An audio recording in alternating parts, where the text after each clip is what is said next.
Chapter 17, The Lost Village. This was the hardest traveling any of us, even Tiger, had ever done. The muck sucked at our feet, and our clothes weighed on us like stones. Flies and mosquitoes constantly attacked us, and there were plenty of animals around. Turtles watched us go by from their perches. We saw plenty of dangerous snakes, and more than once we saw alligators floating in the water nearby with their eyes poking up to watch us. "We don't want to be in this water come evening," Guy said, and everyone nodded in agreement. Alligators were pretty safe during the day, but anyone who lived in Florida knew they hunted at night.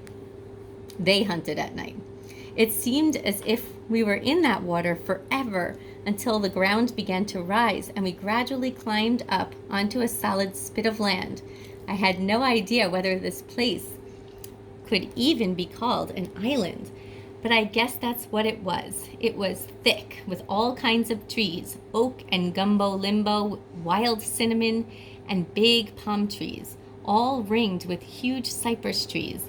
Moonvines and creepers matted together overhead, and even the air seemed still and old and lonely, as if we were in some kind of green cave. "Look," Lily whispered, "someone's been here." We all crowded around to see the place she was pointing at, and our questions hung in the air. There was a trail on the ground heading deeper into the forest. "Maybe it's wild hogs," I said. "No," said Tiger. Who knew about such things? "Not Soka." "Well, we better check it out," Guy said. We pulled the canoe far up onto dry land, loaded up 3 shotguns, and swung on down the trail, trying to be as careful and quiet as we could be. All the time we walked, my mind was filled with images of who could be this deep in the swamp. Tiger swore over and over that Seminoles didn't go this deep into Pahaoki, and we'd never heard of any white people back up this far. So who could it be?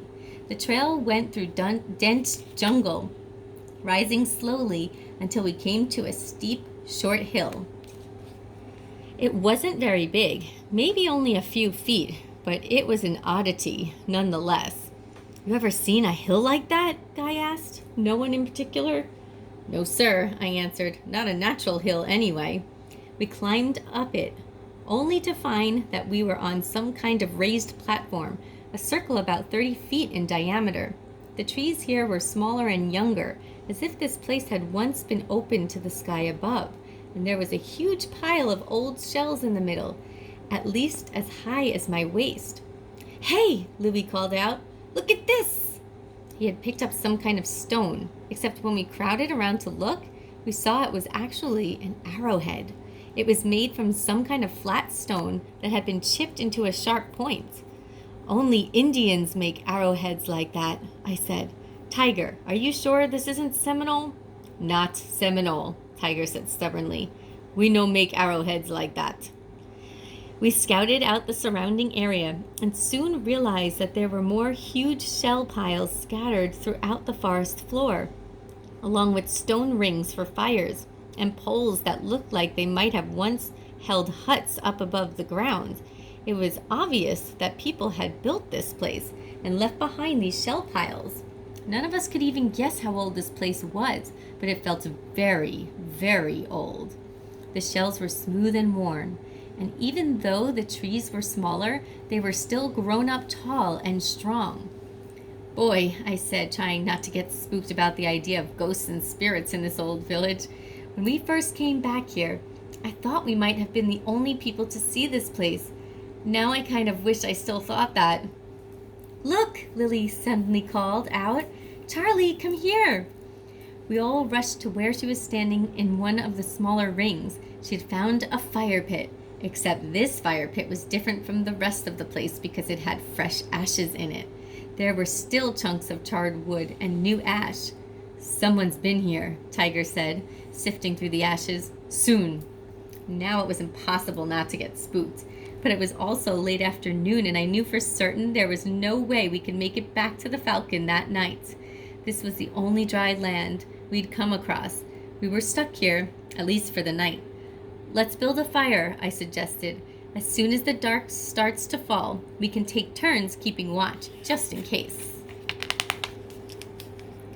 Nobody looked very excited about it, but I think everybody knew we didn't have a choice. Okay, Guy said, let's get some wood. We set out to collect wood, each heading in different direction, through the forest. There were plenty of fallen branches around, but we wanted only the oldest and driest branches. This is just exactly what I was thinking when I walked down near the water's edge, far away from the others, and stopped in shock. The island ended here in a broad swath of sawgrass and then another cypress forest. Even from this far away, I could tell these were the biggest cypress trees I'd ever seen. But more than that, one giant tree rose above the forest canopy, and this tree was glittering and buzzing with large white birds. I'd seen every kind of white bird I could think of so far, ibis and egret and heron, and by now I was almost as good as Lily at picking them out and naming them. These were snowy egrets, numbering in the thousands at least. I was right after all. I just found the snowy egret rookery. Egrets! I yelled, dropping my wood and dashing back through the woods to the campsite. Egrets! I found it! We did it! They rushed after me, each staring in wonder at the rookery across the water. With the late afternoon sun shining on all those birds, they looked like dew sparkles. Wow, said Louie. I bet there's 10,000 of them over there if there's one. Maybe more, Guy said. There's enough there to make us all rich forever.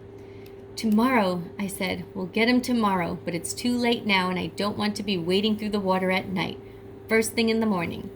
Tiger and Lily didn't say anything as we went back to our campsite to build a fire for the night.